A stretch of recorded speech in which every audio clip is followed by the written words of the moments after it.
Before we go back to the register UI, I'm going to show you what the possibilities are for revenue distribution, and I'm also going to show you what exactly happens under the hood. Let's take a look at the source of revenue first. So I talked about these yield-bearing collateral tokens in the previous videos, such as compound USDC. Compound USDC, on a long enough time scale, you'll notice that the price keeps increasing against USDC. And the reason for that is because compound USDC is not just pegged to USDC, but actually pegged to USDC plus any borrowing fees paid in the underlying markets. In simpler words, what that means is this might be how your RToken looks initially. And after a while, you'll notice that the value of your collateral is actually becoming worth more than what it was worth initially. And that is because these fees are being paid in the underlying markets. So this green part right here is actually surplus value, surplus revenue, and that surplus can then be shared with anyone you'd like. So the way that works is once this value has accrued, you can share it either with the RSR stakers, which incentivizes them to provide the over-collateralization. That revenue, if it's shared with the RSR stakers, is always in the RSR token. Or you can pay out that revenue to the RToken holders themselves, which causes them not just to hold a stablecoin, but actually a yield-bearing stablecoin. And that revenue is always paid in the RToken itself. Or you can choose to share that revenue with any arbitrary Ethereum address. And you can even choose whether to share that revenue in the RToken or in the RSR tokens. And obviously you can also decide to, for example, share 20% to the RSR stakers, 40% to the RToken holders, and the remaining percentage to an arbitrary Ethereum address. The way this works under the hood is as follows. What you can see here is a diagram of the various smart contracts in the Reserve protocol that deal with revenue distribution. The revenue that gets accrued starts in the backing manager contract. So each RToken has a backing manager contract, and the backing manager is responsible for holding all the collateral tokens, including initially the surplus that gets accrued from the fees being paid. So our revenue is initially in the backing manager. Now, from that point on, it can go two separate ways, depending on who you decided to share your revenue with. So let's first take a look at what happens when you share revenue with the RToken holders or any arbitrary Ethereum address. If the revenue gets shared to the RToken holders, then the revenue first goes to the RToken trader address. Now this RToken trader address has one job, and the job is to turn this revenue that can be in various different collateral tokens and turn it into revenue in the RToken itself. It has two ways to do that, and you can see those two ways right here. The first is very simple. So you have your RToken, your various collateral tokens, up to the point that the revenue scales evenly, which means this green part right here. It's really easy because the protocol has enough of the collateral tokens to just mint new RTokens against it. And so up to that point, up to where the collateral scales evenly, it does mint new RTokens. Now for the part that doesn't scale evenly, so in this case, this yellow part, these two tokens have accrued even more value, but the first one has not, so we cannot mint new RTokens. What the RToken trader will do is it will launch auctions, and it will trade that excess collateral for RTokens through those auctions. And so at the end of those auctions, we end up with the exact revenue in the RToken itself. So from that point on, we now have our revenue in the RToken. It can go two ways. If the revenue gets shared with an arbitrary Ethereum address, what will happen is very simple. We will just send those RTokens through a transaction to that arbitrary Ethereum address. When the revenue gets shared to the RToken holders themselves, it's slightly different. What happens is this revenue will be sent from the RToken trader contract to what's called the furnace contract. And the furnace is responsible for what we call melting, which is slowly raising the exchange rate from RToken to collateral. In other words, what it does is it slowly burns those RTokens again. The result being that the value in our collateral has accrued, so we have more value in collateral, and we're burning our tokens against it, which results in the exchange rate between the RToken and its collateral increasing. And so that is how the value gets captured for the RToken holders themselves. Now let's look at the other direction. So we have our revenue in the backing manager. Now what happens if we share that revenue with the RSR stakers? Well, in that case, the revenue gets sent to what's called the RSR trader, which is a separate contract. And the RSR trader has the same job as the RToken trader, but in this case, what it's trying to do is it's trying to turn this revenue into RSR token. Now, obviously, we cannot mint new RSR tokens, so what it will do is it will just launch auctions where it trades this excess collateral for RSR tokens. Once it has accrued the revenue in the RSR tokens, that revenue or those RSR tokens get sent to the staked RSR contract. And from there on, the revenue gets dripped out to the RSR stakers. So in the same way as the RToken, almost in the same way as melting, but there is actually no burning going on, the revenue gets dripped out to the various stakers. And so that slowly raises the exchange rate from staked RSR to RSR. Now that we know exactly how revenue gets distributed, we can go ahead and continue our deployment flow. So at the revenue distribution section, and the things I just talked about, you can see here. So you can share some percentage revenue to the RToken holders, to the RSR stakers, or you can add a new address and share with an arbitrary Ethereum address. So obviously, depending on the type of RToken you're creating, you can tweak these numbers. Just as an example, I'm going to say I'm actually not going to send any revenue to the RToken holders themselves. I am going to send 98% to the RSR stakers, and the remaining 2% I'm going to share with an arbitrary Ethereum address, which I can paste just here, and then I can say I want this revenue to be sent 100% as the RToken itself. So that's the whole story on revenue distribution. Now you may have noticed in the previous example that I was talking a lot about auctions. Auctions are the default way the Reserve protocol uses to trade out its collateral. It does not by default use, for example, DEXs. In order for you to understand why we made this decision and how exactly these auctions work, here's Taylor Brent to walk you through them.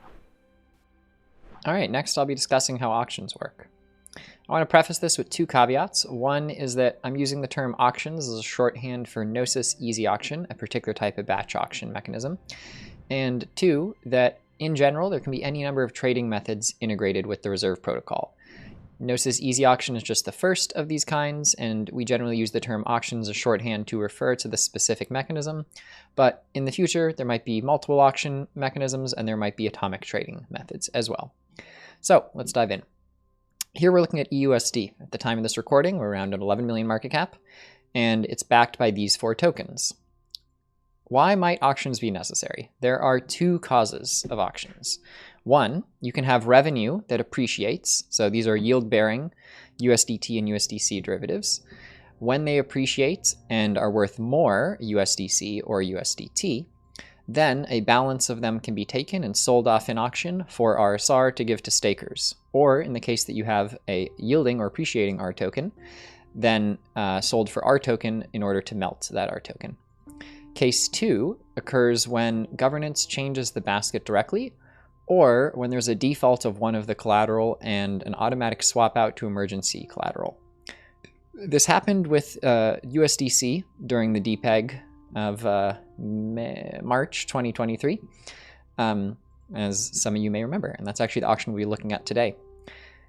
Okay, great, so let's dive in. So ideally, you'd be able to launch an auction directly from the register. This is unfortunately not available today on April 10th, 2023.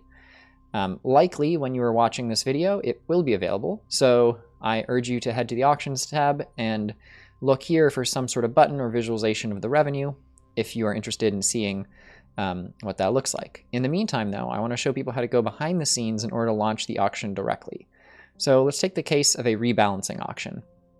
Let's suppose that one of these 4 tokens defaulted. I'm going to just take the USDC DPEG case. Let's say both these 2 tokens have defaulted, and it's being swapped out for a combination of USDT and USDP. So, say you wanted to start those auctions, what would you do? And you're living in a world where the register does not yet have that button. You would head to the backing manager over here, go to contract, write as proxy. As a general rule, whenever you see the proxy tabs, you should basically always use them. instead of the read and write directly ones. That's not strictly true, but if you're not super in the weeds here, then you can basically just use that rule. So this is what you would do. You'd scroll down to the manage tokens function. You would click connect to Web3, and I don't have my wallet actually here, but you would hit OK, connect with your favorite mechanism. This will go green. You would put 2 square brackets here. This is the empty array, and you'd hit write. And that's basically it. Bit of forewarning, it is a really expensive transaction. And generally the reason for that is it has to compute basically what is the USD value of every excess and deficit balance that it has, right? So for every token balance, has to figure out how much do I actually want to have of this balance, how much is surplus, how much is deficit, and how much is that worth in USD terms. And then it takes the trade that is the largest possible surplus and largest possible deficit as well. So in the case of the USDC depeg and subsequent recollateralization, after all the collateral was sold off, the protocol was still under collateralized by a bit. I think the amount was about 2%. So here, this is the final auction to send collateralization back to 100%. The protocol decided to auction off 8 million RSR for as much USDT as it could get. This is the floor price, which is the price supplied by the protocol. And this auction mechanism guarantees that no tokens will be traded at a price worse than this floor price. So how is this floor price actually calculated?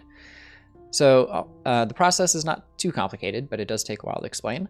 The price for RSR is looked up in a Chainlink oracle. The price for USDT is looked up in a Chainlink oracle.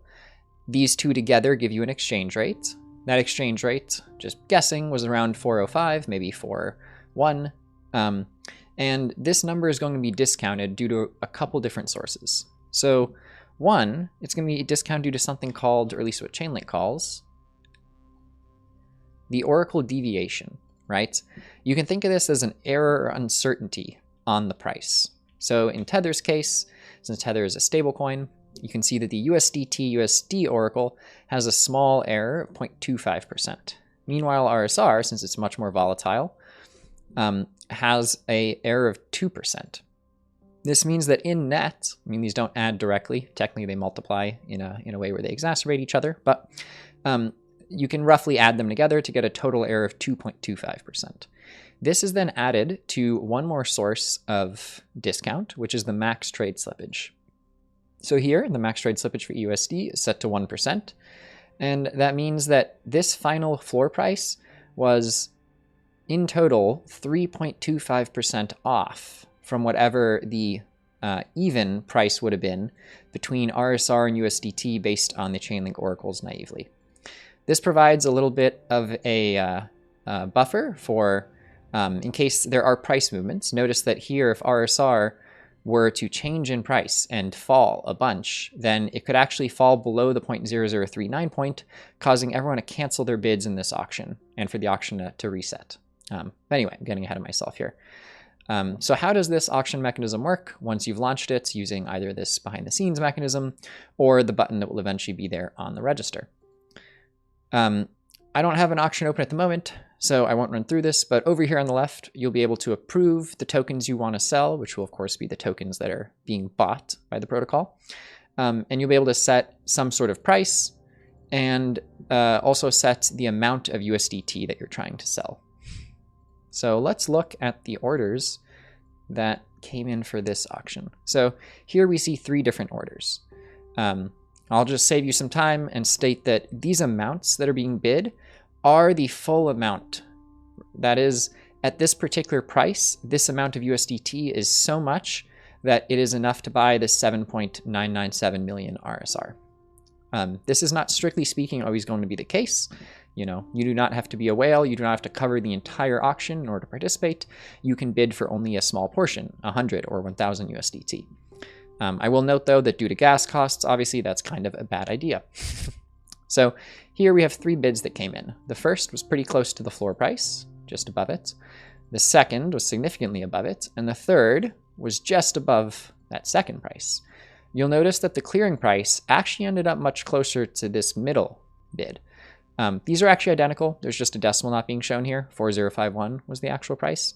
So why is that? That's because Gnosis Easy Auction uses a next price mechanism. This is similar to a second price or Vickrey auction, where essentially you have an incentive to reveal your true preference about how you price an asset because you don't get punished for pricing for revealing a number too high.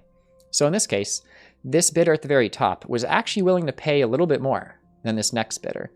But since they covered the entire auction, they received a clearing price for their lot that was equal to the next price. Sorry, the next price in the bids ordered from best to worst, right?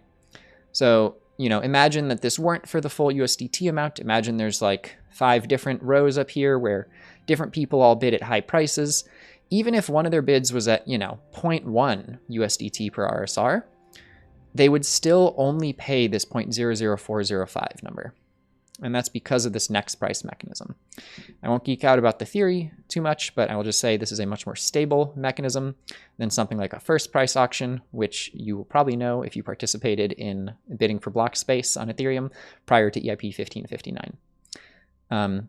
I think that's just about it. That's how to start an auction. How to settle an auction, finally. Final piece. After an auction is wrapped up over here in Gnosis, someone does need to settle the trade. Again, there will be a button in the register eventually for this, right over here. Or, maybe it actually gets put here once the ongoing auction can be settled. Not sure. Oops. But in the meantime, you can come here, go to settle trade, and put the sell token. So in this case, that would be RSR. I take the address for RSR. Oops. Hello. And I would paste that here and hit write. All right, those are all the pieces that describes how the protocol does its auctions. In the next episode, we're going to look at some advanced parameters for RTokens.